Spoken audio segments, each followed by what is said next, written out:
Okay, good afternoon po sa lahat.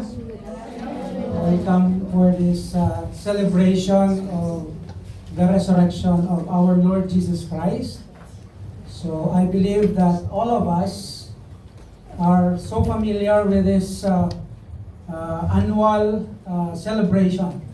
And as Christians, we are so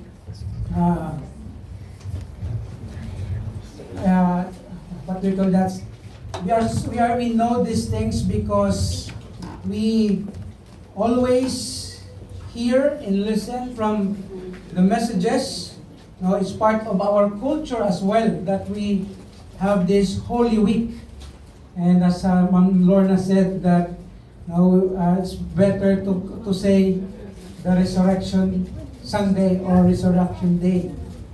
And this practice is part of our culture that we commemorate and we celebrate that day or the day where Christ rose from the grave.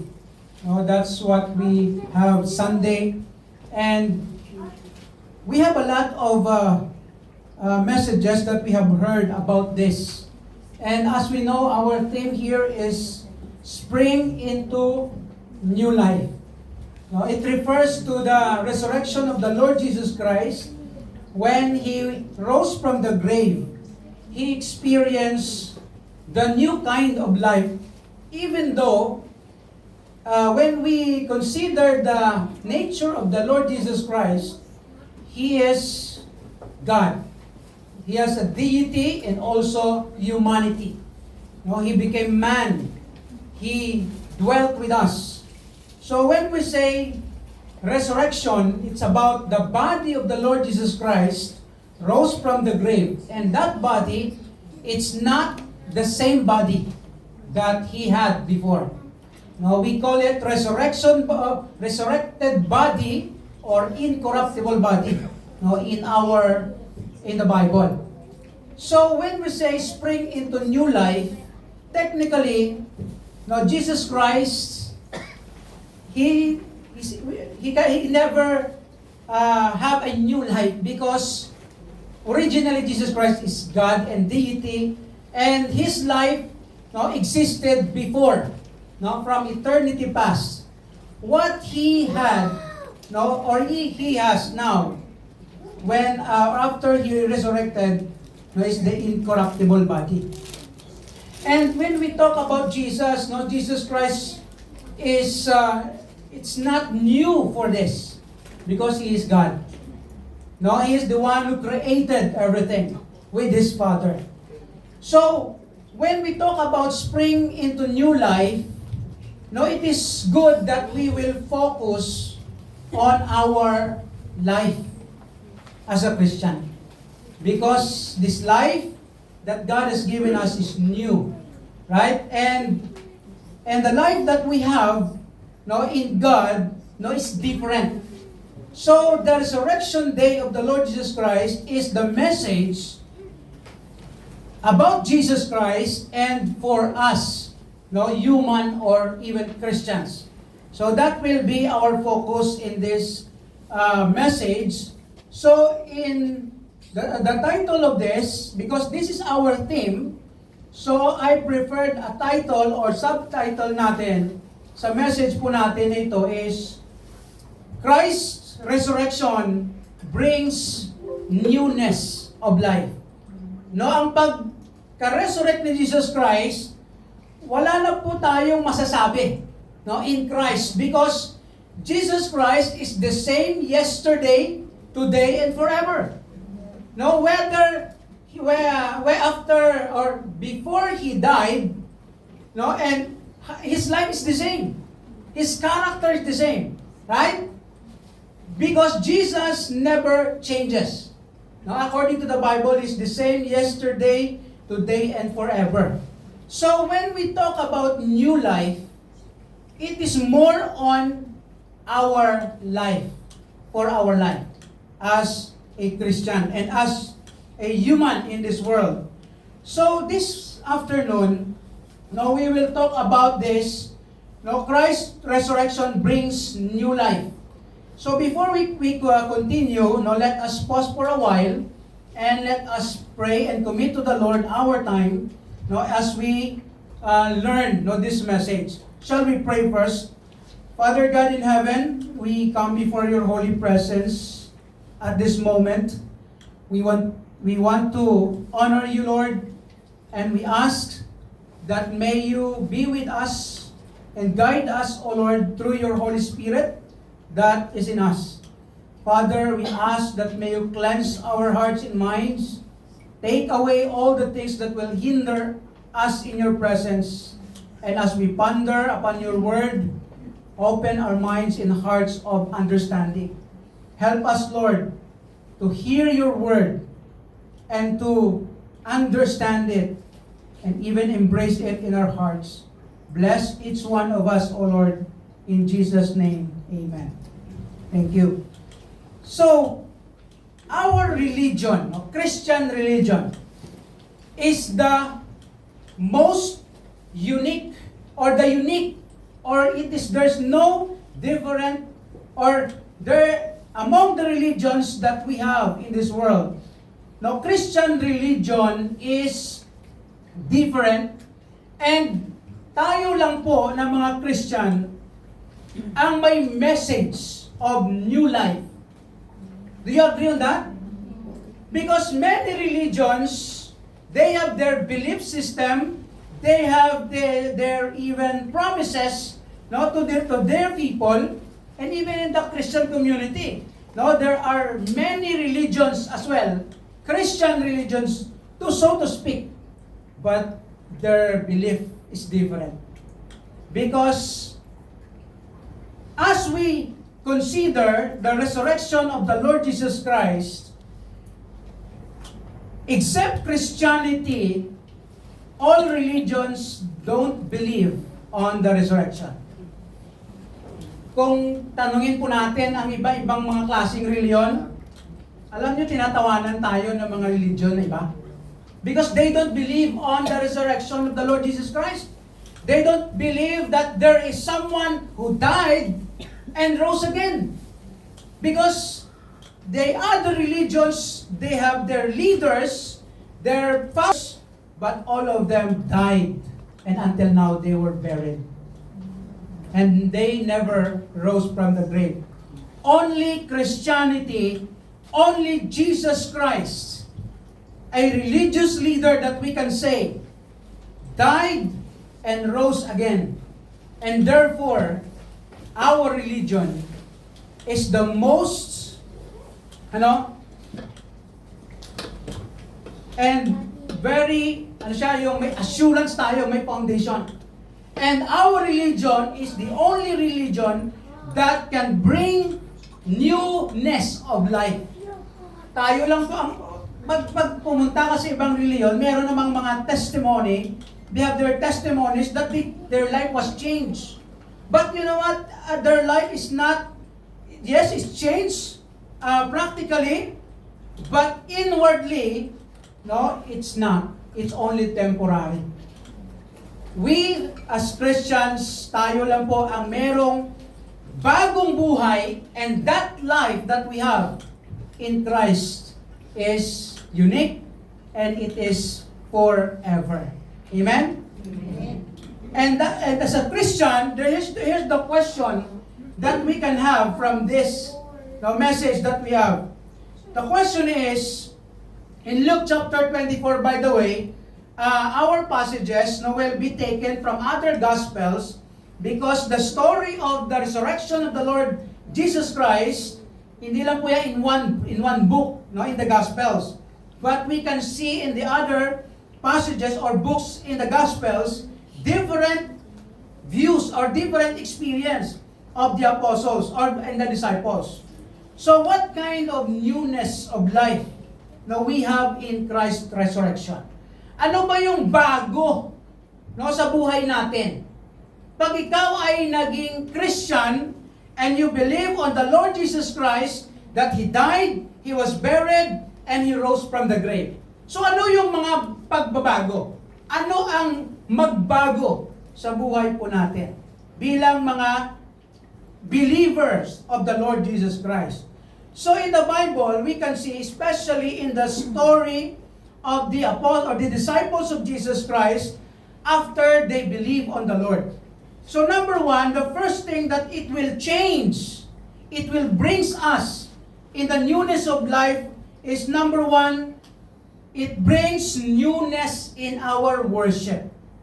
No, ang worship, ang pagsamba natin sa Diyos maging bago. Amen?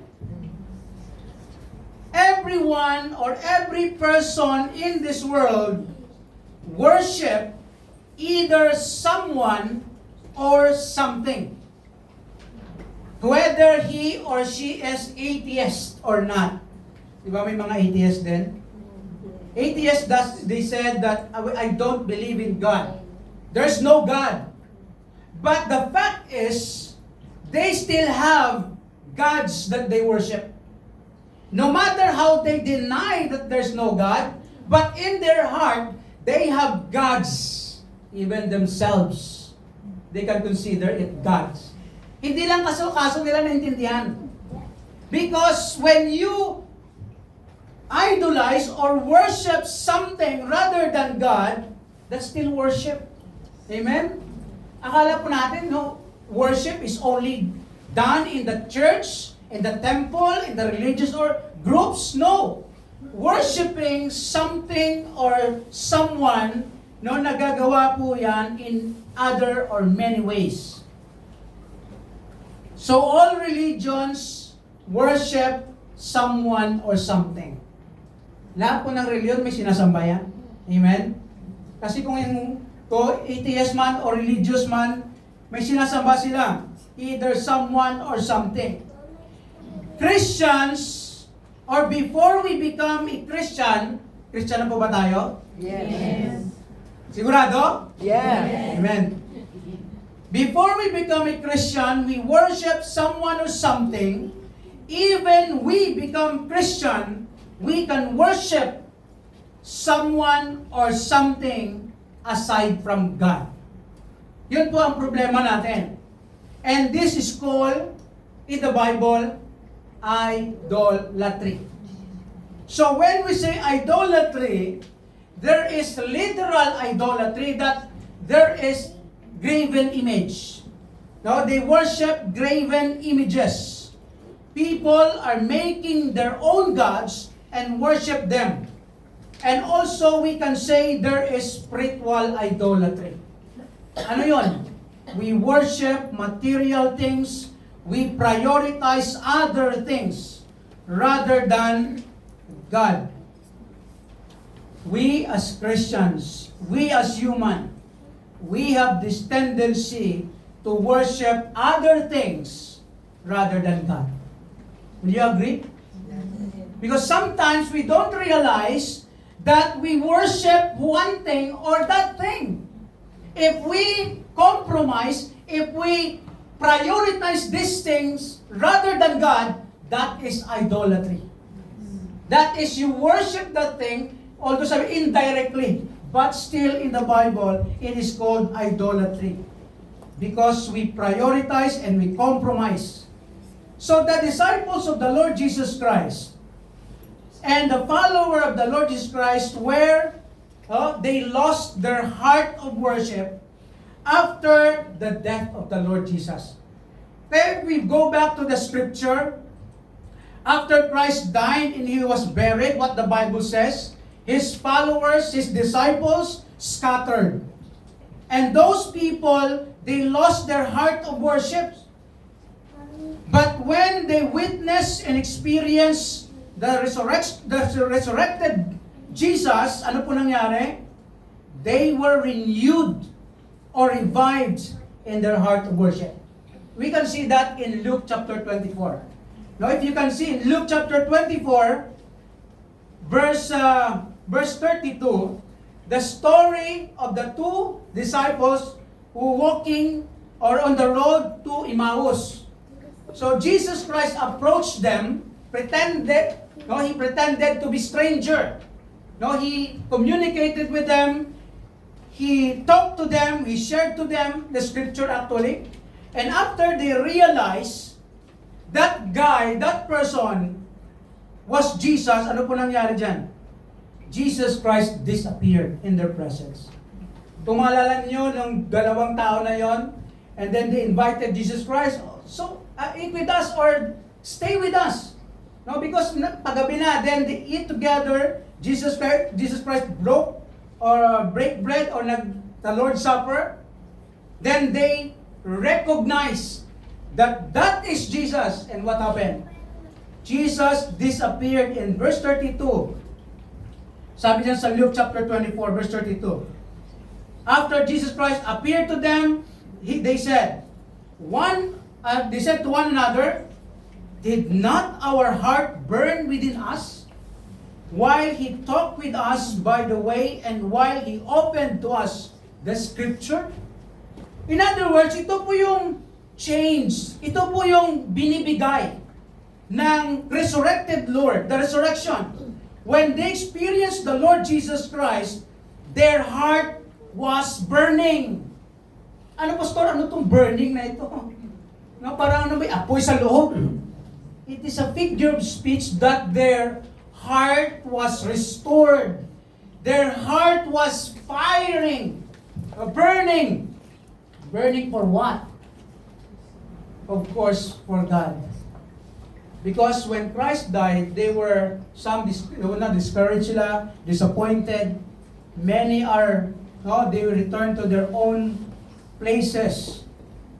So the disciples were restored. In other words, makikita po natin ang first po nangyari dito sa resurrection.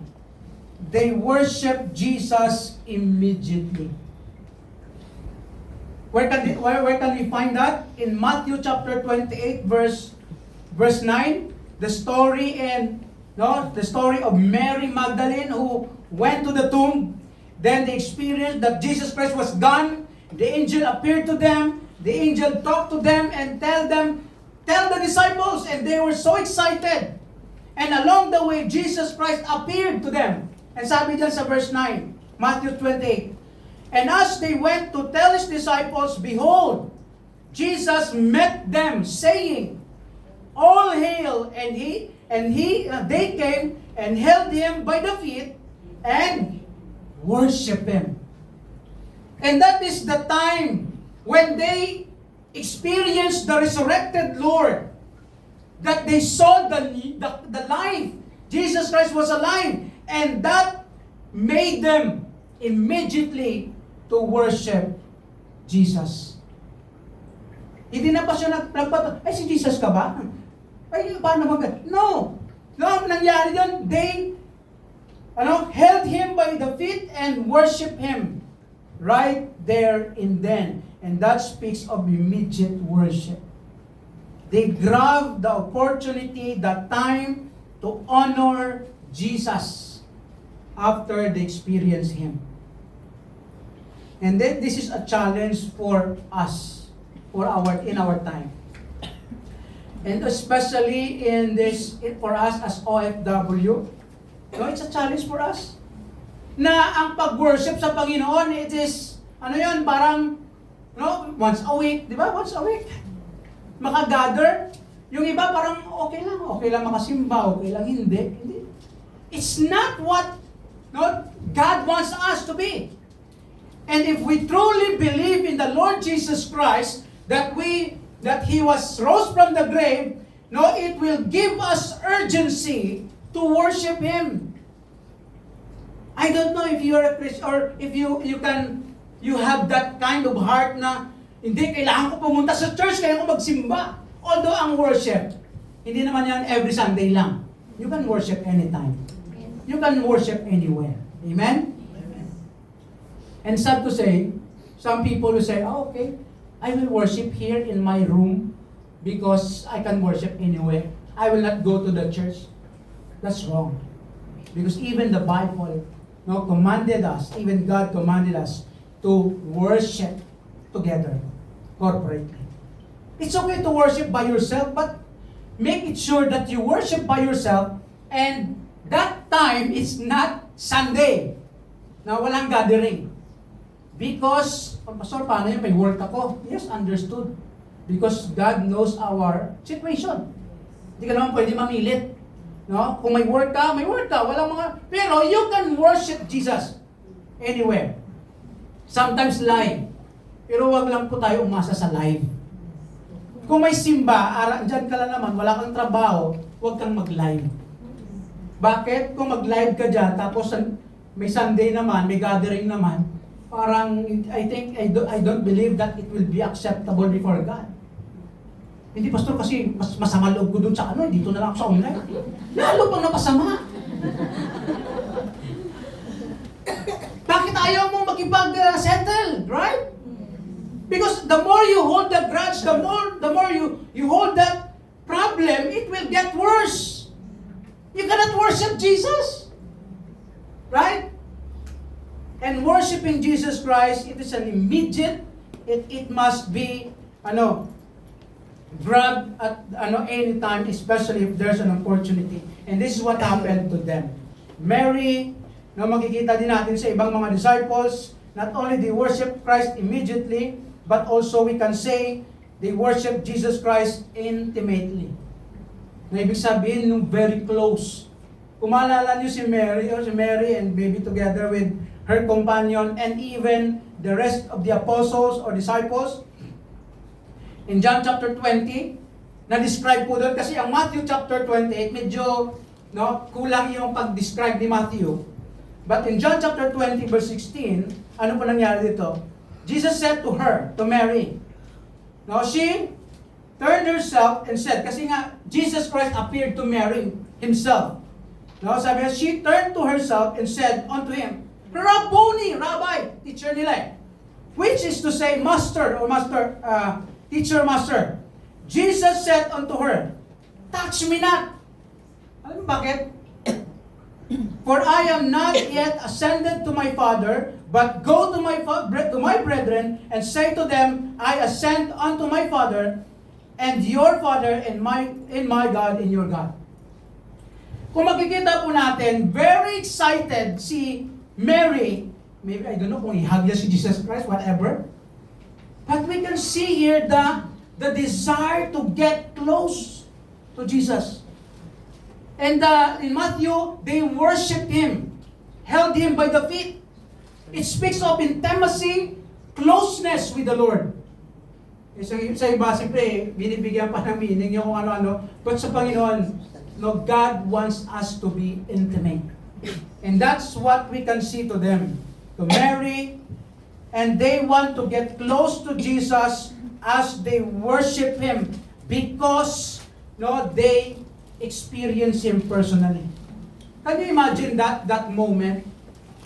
After they saw Jesus Christ hang on a tree or at the cross, then ang itsura niya grabe. Hindi mo talaga, sabi nga sa Isaiah, no one, wala ka nang i-desire sa kanyang image. But when they saw Jesus Christ, they worshiped Him intimately. Gusto pang lumapit ni Mary. Sabi niya, ops. Ang tanong, bakit kaya? Tanungin na lang natin si Jesus. Bakit ayaw niya magpahawa? Now, there's a reason behind it. But our point here is to see the effect of the resurrected Lord for them that they want to get close with the Lord Jesus. Do you want to be intimate with Jesus? Yes. Do you want to feel the presence of Jesus Christ in your life? Alam mo, minsan we pray ka, Lord, parang hindi ko naramdaman, right? Sometimes we worship God. To God be the glory, great things He has done. Parang wala lang, no? Wala nga eh. You know what? Every time we go to church and we worship, we need to meditate, to think and to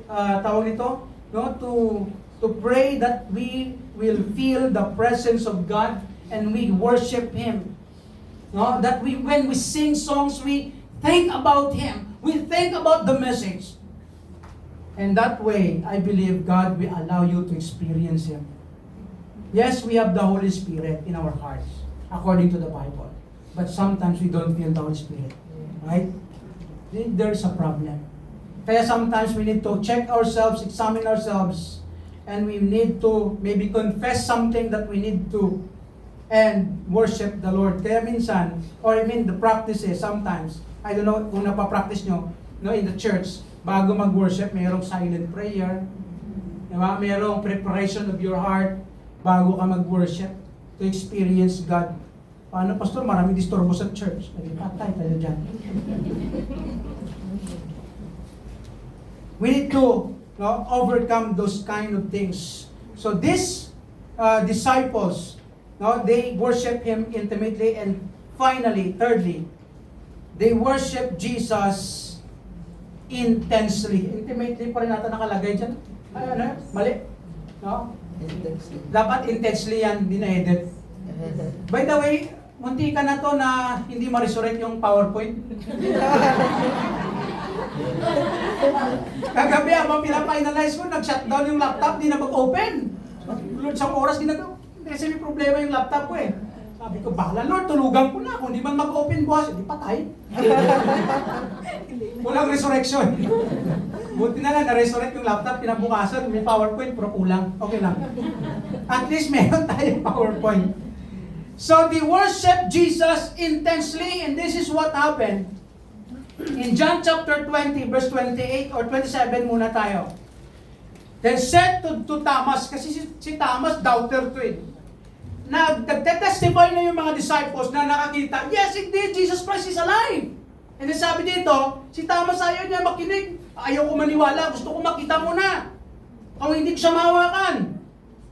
Tapos, nagpakita si Jesus Christ, sabi ni Jesus Christ, sabi ni Thomas, si Jesus nagsabi kay Thomas, sabi ni Jesus, reach hither thy finger and behold my hands, and reach hither my hand and thrust it into my side, and be not faithless, but believing. Kaya si Jesus Christ, dahil ayaw maniwala ni Thomas, talagang nagpakita ang Panginoon sa kanya. Kanina kay Mary, touch me not. Pero kay Thomas, ano? Sige nga, ano mo ba? Yung gilid ko, touch me. Behold my hands.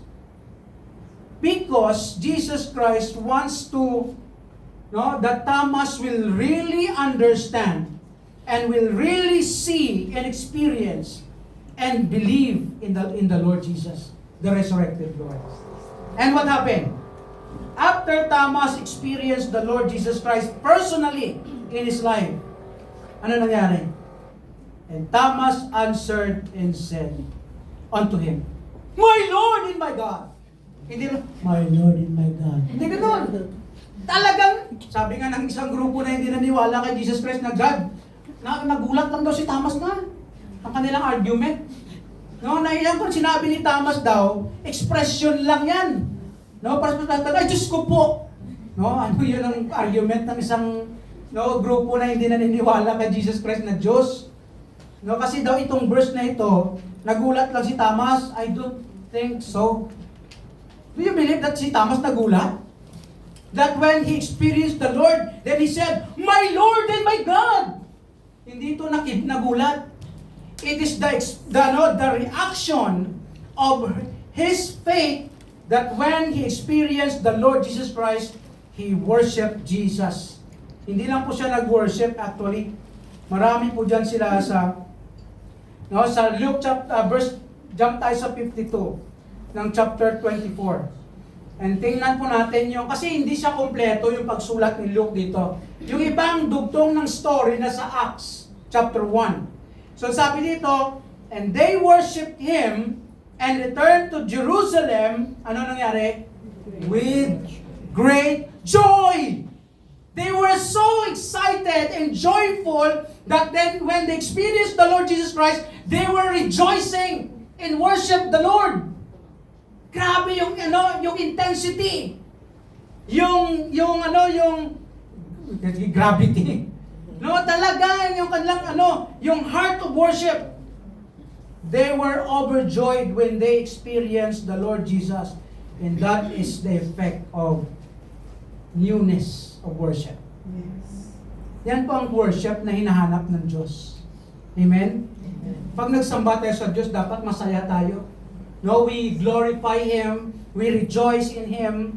Kung may problema ka, pwede ka man magsamba, sige lang, tanta ka lang. If may problema, pero kung you will go back to God, everything will be fine. Hindi man na-solve yung problema, pero God will be with you. And take note of this. Christ's resurrection changes the way His disciples worship Him. Therefore, as Christians, we must worship Christ immediately, intimately, intensely, most especially in this kind of celebration. Amen? Kaya alam niyo po, tayo, habang tayo nagkakanta, we need to rejoice.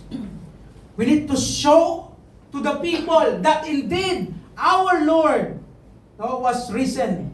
Kaya di ba may mga kanta na alive, alive. Kanina, kanta tayo ng alive na alive, no? Parang alive ba tayo? Yung iba, parang, Pastor, kasi hindi kami familiar sa kanta. No? Alive. Jesus is alive. He is risen. So we need to rejoice. And secondly, not only it brings newness in our worship, but also it brings newness in our walk. Kung balikan po natin ulit ang mga story nila dito, yung mga disciples, alam niyo po, no, ang mga disciples after na namatay si Jesus Christ, ano nangyari po sa kanila? They walk in fear. Takot na takot po sila. They scattered abroad. They were afraid. Some of them live in doubt like Thomas. Some of them feel sorrow, grief, like Mary Magdalene and the rest, even the women. After the death of Jesus Christ, ang kanilang buhay talaga disappointed, discouraged. But when they experienced the Lord Jesus Christ, it changed. It changed. In John chapter 20, verse 19, sabi dito, then the same day at evening, being the first day of the week, Sunday, when the doors were shut, where the disciples were assembled, because of what? For fear of the Jews. Grabe yung takot nila sa mga Hudyo, sa mga kaaway. And then what happened? Came Jesus and stood in the midst and said unto them, peace be with you. Ang mga disciples, they were so afraid of the Jews and what happened to Jesus might happen to them. Now they walked in this kind of life, they walked in terror. But when they experienced the Lord Jesus Christ, it changed. In other words, makikita po natin in the Bible that the disciples walk fearlessly. Nung una, takot na takot sila, but when they experienced the Lord Jesus Christ, nagbago po sila. Because Jesus changed their heart. Ikaw ba naman makita mo yung master mo na yung namatay sa krus? Ang itsura niya grabe nung pagkakita nila. Perfect. Alive na alive. In kicking, sabi nila. Hindi ka ba mako-comfort nun? Right? Of course, you will be changed. Indeed. Although, nung una, takot sila kasi sabi, Holy Ghost! Di ba? Takot sila nung una. Ay, di ba sabi sa Bible dyan? Pero ano sabi? No, ako to.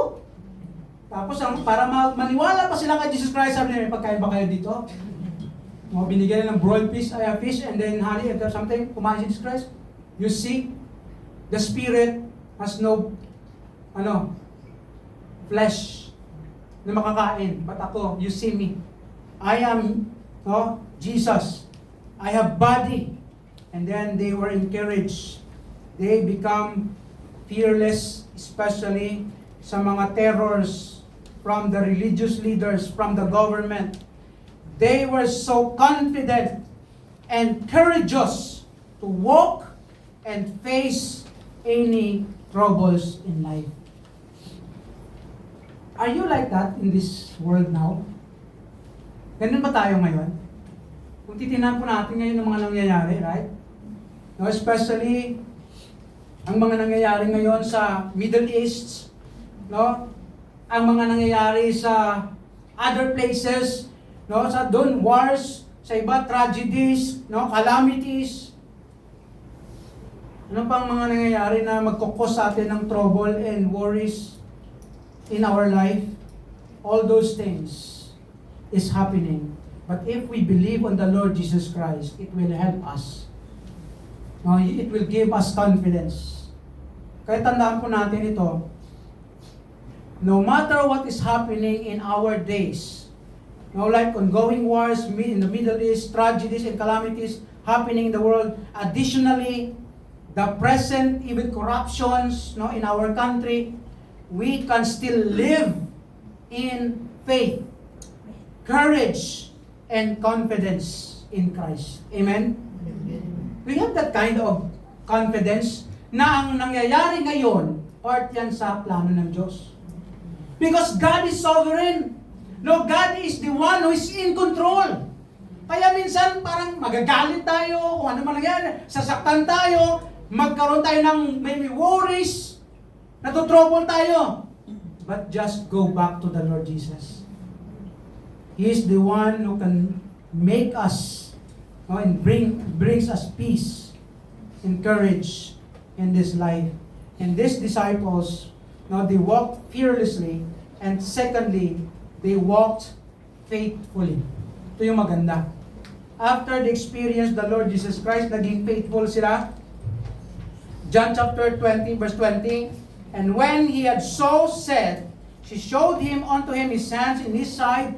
Then, kasi nga tamas yung story, then were the disciples glad when they saw the Lord. No, sumaya sila, verse 33, and they rose up the same hour. Ito yung courage na masasabi po natin sa dalawang disciples na naglalakad on the road to Emmaus. They rose up on the same hour and returned to Jerusalem and found the 11 gathered together and them that were with them. Ano po nangyari dito? Kung maalala ninyo yung story, gabi na, sabi nila kay Jesus Christ, dito ka na lang sa amin kasi delikado yung daan. Yun ang sinabi nila. Mag-travel ka ng gabi, delikado, dito ka na, stay with us. But when they discover, or when they realize that that was Jesus, ano ginawa po nila? That day, that time, no, after dinner, they rose up at the same hour and returned to Jerusalem. Kahit gaano kadelikado ang daan, pag-travel, they were courageous. No, they become fearless.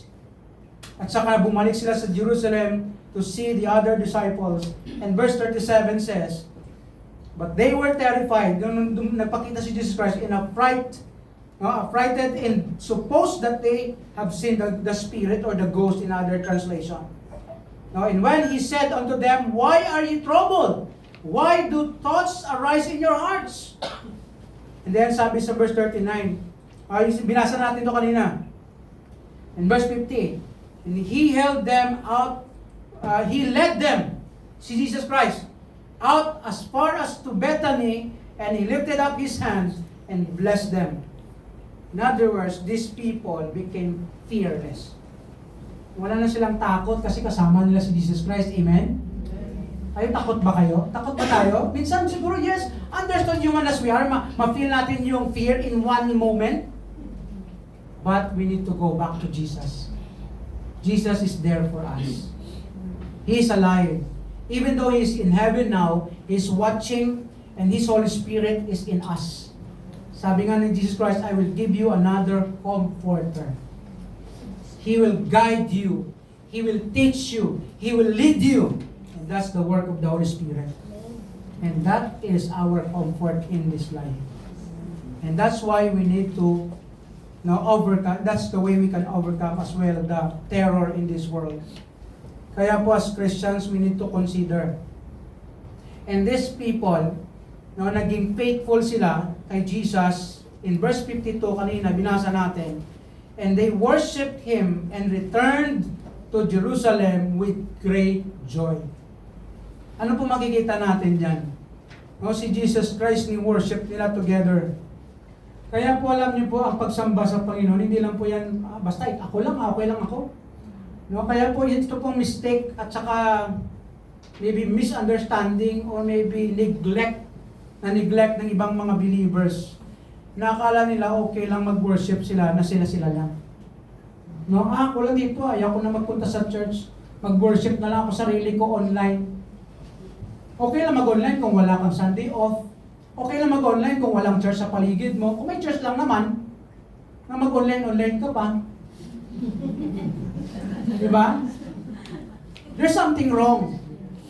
Something wrong that you need to change. You need to overcome. Because as Christians, we are called to worship together. As a church, as a group, no, corporately, acceptable ang individual worship in your private time, no, in your other days. But in the day of worship together, it should be prioritized. Because that's what God wants us to be faithful. And this is what happened to them. In verse 53 ng Luke 24, and were continually in the temple, tingnan po natin to, praising and blessing God. Amen.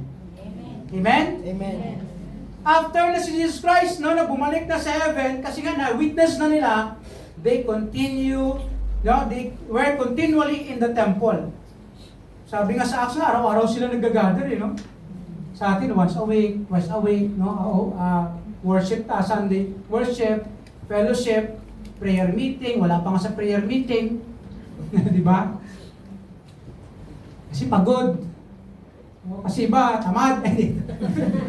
O, baby tamad, no? Kasi minsan, pagod ako, pero ang totoo lang, tamad ako. Yung pala yung totoong rason, hindi pagod eh. Di ba? Ngayon, kino-cover na lang natin yung pagod. Kaya lang naman sana maglakad. Ano siguro pag hindi ka na makalakad, kasi okay lang.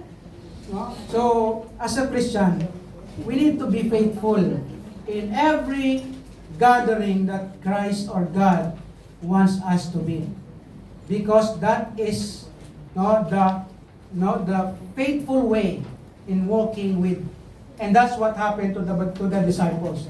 In other words, they became faithful in their fellowship with one another. They became faithful in their worship to God. Yun nakikita natin sa verse natin kanina. And then they became witness. Kaya sa Acts chapter 2, dito natin makikita, and they continued steadfastly in the apostles' doctrine, fellowship, in breaking of bread, and in prayers. Continued. Consistent. Tuloy-tuloy. Hindi nag-quit, hindi nag-give up. Kaya minsan nakakalungkot, no? Pag may Christian ba, ay ako na! Quit na ako! No, hindi na bumalik sa church. I mean, nakakalungkot. Noong nag-quit na siya sa mga sinasabi ng Bible na dapat gawin, gumawa na lang ng iba. So that is a problem. So as a Christian, no, we need to be devoted, to be consistent in our fellowship and worship. So in verse 46, they continuing daily with one accord in the temple, breaking bread from house to house, they eat their meat with gladness and singleness of heart. Unity in worshiping God. One mind, one heart, one church, they worship the Lord. These are the evidences of new walk in Christ, and it must reflect in our life as Christians because Jesus gave us new life. No, but do you have a new life in Christ? Amen. We must show it by our life. And take note of this. The greatest evidence of new life in Christ is the change of life and lifestyle for the glory of God. Yun po ang pinaka makikita at malaking ebidensya sa isang tao na nakakilala, naniniwala, nanampalataya kay Jesus Christ that He died and He rose again because His life changed. Nag-change, hindi man perfect na sinless, but it gradually changing for the glory of God. Amen? Nagbabago ba? Praise the Lord. And lastly, not only it brings new worship or newness in our worship, in our walk, and finally, newness in our witness. Puro to W. No? WW to, huwag niyo kalimutan. Worship, walk, lifestyle yan, character, and witness. No, it's about sharing the gospel. Kaya po nangyari ganito sa mga disciples. Nung namatay si Jesus Christ, kung maalala ninyo ulit sa road to Emmaus, yung mga tao, hindi na sila yung dalawa, but the rest of them, after Jesus Christ died, ang kanilang mind. Kasi nga, di ba nakita, witness nila kung paano si Jesus Christ nag-suffer, paano siya na-crucify, and the people in their mind, they're talking about the death of Christ. Kung paano siya doon nag-suffer. Ano yung tsura niya? Yun ang picture nila. Kalang image. And sabi sa Bible, yun ang pinag-uusapan. Talk of the town. Kaya kung maalala ninyo, yung nangyari doon sa dalawang in-approach si Jesus Christ, diba nag-pretend si Jesus Christ, ano ba pinag-uusapan ninyo? Sabi nila, they talk together of all these things which had happened. Pinag-uusapan nila yung nangyari kay Jesus. And then sabi sa verse 18, nung si Jesus Christ nag-approach sa kanila, sabi nila, and the one of them, whose name was Cleopas, answering, said unto him, kay Jesus, sabi niya, art thou only a stranger in Jerusalem, and hast not known the things which are come to pass there in these days? Ano ka, stranger? Hindi mo alam ang nangyayari nito? Because during that time, their testimony, their story na nag-spread during that time is the suffering, the death, and the burial of Jesus Christ. Yun lang. Tapos na.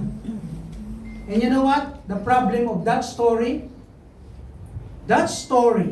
if stopped there, it creates sorrow, pains, or sadness, or grief to the people who listens that story. Masakit nun. Di ba? Kung ang kinikwento lang nila nun, kasi wala pa nga si Jesus eh. Yung kinikwento ng mga tao is the suffering of Jesus Christ and the death of Jesus. But after they experienced the resurrected Lord, it became good news. Di ba kung doon lang sa suffering and death, sa kawawa naman si Jesus. Tapos sila sakit. Grabe yung kanilang mga pains. Even si Mary, di ba? Yung mga women na pumunta sa tomb, talagang pumunta sila doon para anong tawag nito? Yung spices, i-honor nila yung body ni Jesus Christ. Grabe yung kanilang, yung sorrow nila noon, of grievance, of grief. Kasi nga, in their mind, Christ is dead. Their master, their Lord, their teacher, namatay na. They experience this sorrow and pains. But if the story stopped there, everyone will suffer that story. But when Christ arose, that became a good news. Yes, Christ died, buried, but the good news, He rose again. Kaya yung masamang image o message na namatay siya, naging good siya because nabuhay siya. And that's what we call it, good news. Right? And that is the witness, the message that Jesus or God wants them to share. Kaya po ang gospel, the complete message of the gospel that we have, is the suffering, the death, burial, and resurrection of the Lord Jesus Christ. Take note of this. No Christ resurrection, no good news. Kung hindi nabuhay si Jesus Christ, wala tayong good news, wala tayong salvation. Amen? Amen. Tayong lahat, patay. At yung mga patay na mga nag-claim na Christian, andun na sa impyerno. Yun nga sabi ni Paul sa 1 Corinthians chapter 15. Sabi niya, kung hindi nabuhay si Jesus Christ, Ang ating pananampalataya, walang saysay ito. Ang mga sufferings natin, mga sacrifices natin for Jesus, walang saysay yun. Sabi ni Paul sa 1 Corinthians 15. Ang mga namatay na, andun na, lumalangoy na sa impyerno. Sabi niya, kung hindi nabuhay si Jesus Christ. But because He was alive, we have this good news. And we have this assurance of salvation. Tama? Sigurado ba kayo naligtas kayo? Yes. 100%? Yung iba, 200% pa nga, Pastor? Sobra-sobra naman yun. No? Baka sobra ka na sa langit, hindi naman gano'n. So, ibig sabihin, tayo po ng mga Christian, meron po tayong assurance of salvation na 100% mapunta tayo sa heaven because Jesus Christ was rose from the grave. He is alive and He is our Savior. And that is our assurance. Yan ang message namin kanina sa church.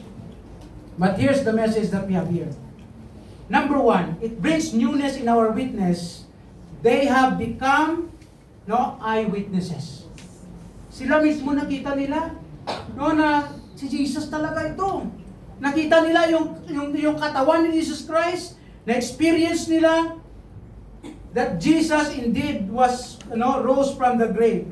Kaya sabi sa verse 46, sila po naging eyewitnesses. Hindi man tayo eyewitnesses, but we are ano tayo? Alam niyo kung ano tayo? Ears witnesses. Mouth. Tayo na lang yung pakinggan natin, i-share natin. Sila nakita talaga nila. And they share it. They were the eyewitnesses. Personally, tayo, we rely on what happened, what they said in the scripture. And then, sabi niya sa verse 46, and said unto them, thus it written, and thus it behold that Christ to suffer and to rise from the dead the third day, 47, and that repentance and remission of sins should be preached in His name among all nations, beginning at Jerusalem. Kaya po tayo ng mga Christian, we are witnesses, even though not eyewitnesses, but we are personal witness of the Lord. Kung ikaw ay totoong Kristiyano, makapagsabi ka talaga. Amen? Amen. Kung naramdaman mo talaga ang Diyos nang tinanggap mo si Jesus Christ, you believe on Him, you will experience it in your heart. You will have that peace, that love, that joy, that really God changed your heart.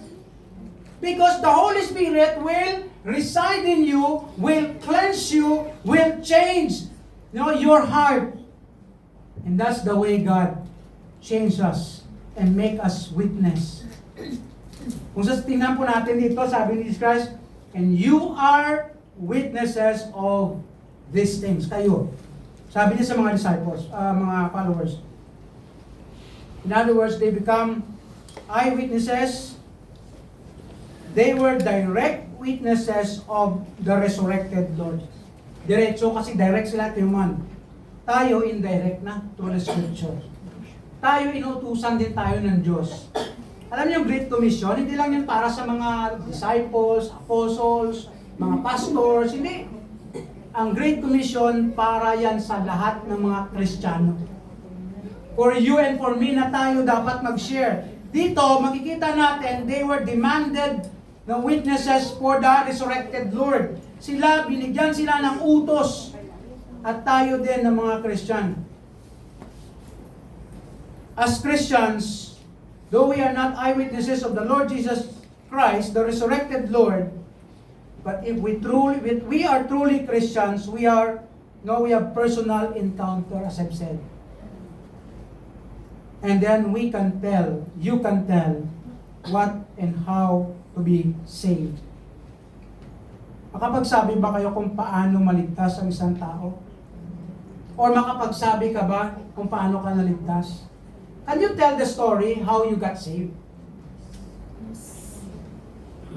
Pwede mo masabi yan sa ibang tao? Or kung tanungin ka, paano ka naligtas? Pastor, naligtas ako. Nakalimutan ko, Pastor. Basta, nagsimba lang ako, naligtas na ako. Delikado po yun. Pastor, naligtas ko nung na-experience ko pa yung muntik nang mamatay, tapos nabuhay ako, ligtas na ako. Hindi ganon. Minsan may ganon mga testimony. You got saved because one moment of your life, you come to the Lord Jesus Christ, you repent of your sins, you believe on Him, you accept Him as your Lord and Savior. That is the moment. I don't know how or when in your life. Pastor, naligtas ako nung nag-Bible study, nag-share ang teacher, whatever, na paano tanggapin si Jesus Christ. Maybe that's the time you say you're saved.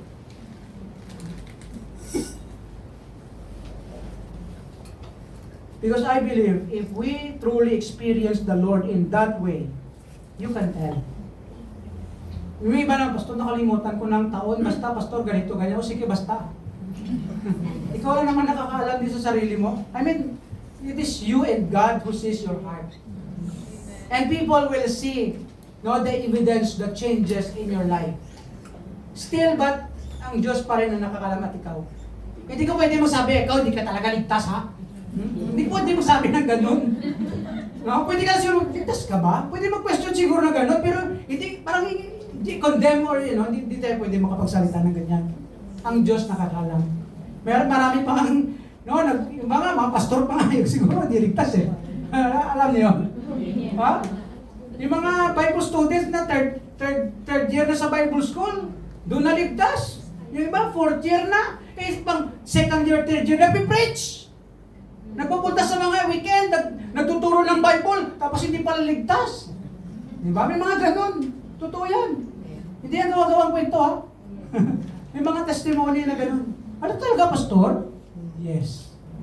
Because the true salvation, it is your personal relationship with God.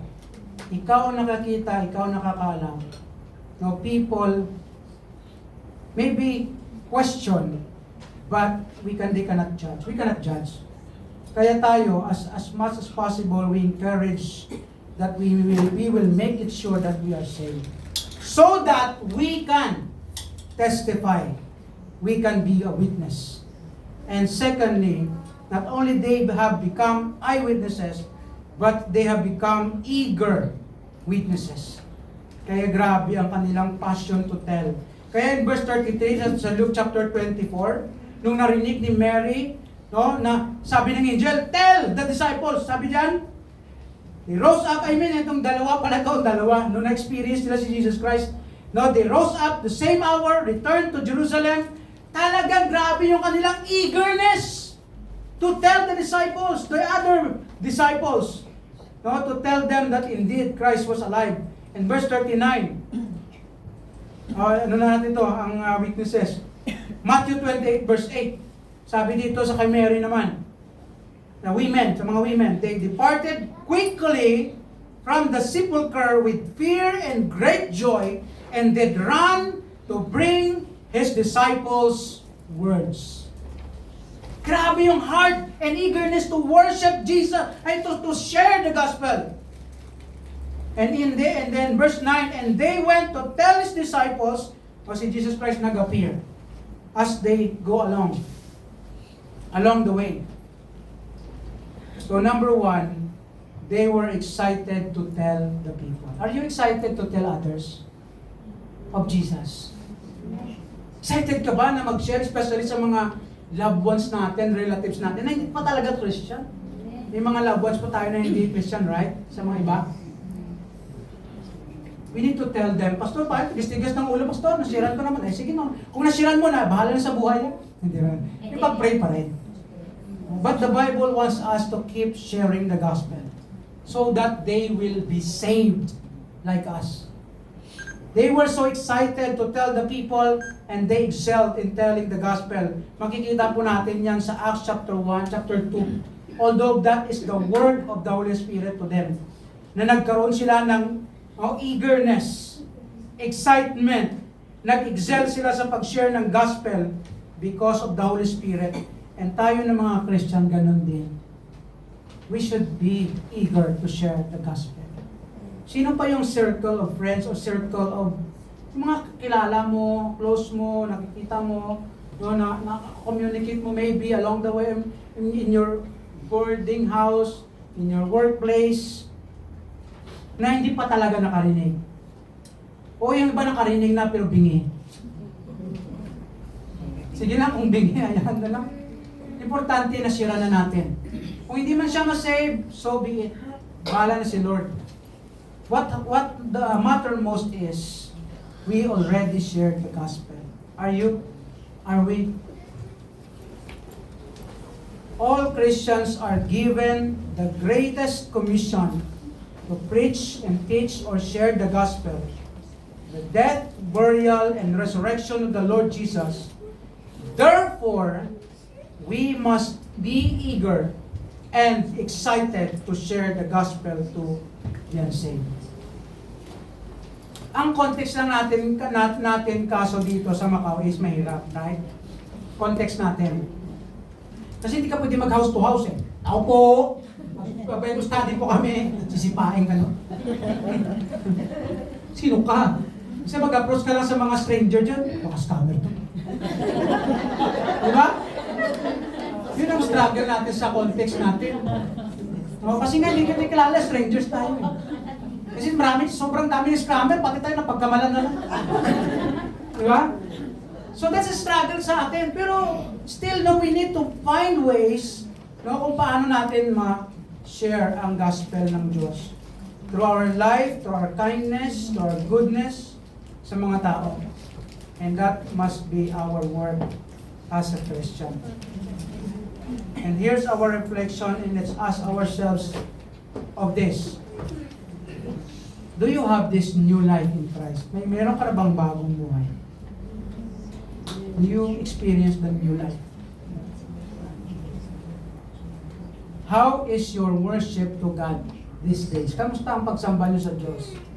Meron ba kayong excitement na, Sunday na naman? Talaga excited kayo to go to church.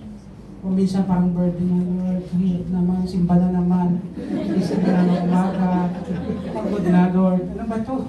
Ganun ba yung puso natin? Balik tayo sa Diyos, balik tayo kay Jesus, balik tayo sa mga disciples kung paano sila nag-enjoy sa presence ng Diyos, ni Jesus. How is your walk in God right now? Kamusta naman yung pamumuhay natin? Is our character is changing? We are growing in our Christian walk, Christian life? No, our people are blessed in our life? Nabiblessed ba yung mga tao sa atin? O nabibless ka? Ibig sabihin bumabaliktad. Ang ilunggo kasi yun. Do we serve Him faithfully in our churches? Nagsiserve ba tayo faithfully sa Diyos sa church natin kung saan tayo? And finally, do we share or witness the gospel eagerly to others? Meron ba tayong pusong mag-share? This is the message of the resurrection for all of us. Since Christ gave us a new life, we must extend it to others. This is the message of the new life in Christ. May God bless us, and shall we pray. And before I pray, I would like to take this opportunity, my friend. I don't know your heart. I don't know your mind. I don't know your assurance. I don't know if you are 100% sure na saved ka. Or maybe you are still doubting of yourself, of your heart, in your heart. My friend, the Bible says, God says, maybe you are not yet saved. And God wants you to be saved. To have this new life in Christ. And to have that, you need to come to the Lord Jesus Christ sincerely, humbly, wholeheartedly. Lumapit ka kay Jesus, talk to Him through simple prayer. Tell Him, Lord Jesus, ako po ay makasalanan. Ako po ay lumalapit sa inyo at nagsisisi po ng aking mga kasalanan. At ako po ay naniniwala na ikaw ay namatay, nagbayad ng aking mga kasalanan, na buhay muli para ako ay ligtas. Panginoon, tinatanggap ko ikaw na aking Panginoon at tagapagligtas sa buhay ko. If you pray that prayer sincerely to Jesus, the Bible says you are saved.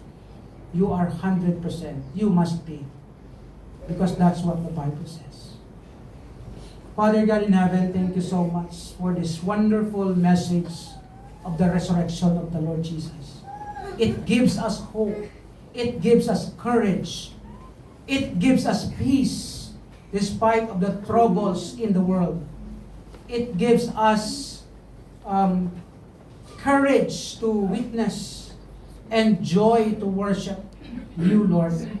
Father, we pray that may continue to bless us and guide us, even use us, O Lord, in the place where we are, in the church where you put us, O Lord. Bless po ang bawat isa, even ang mga churches na kasama po namin.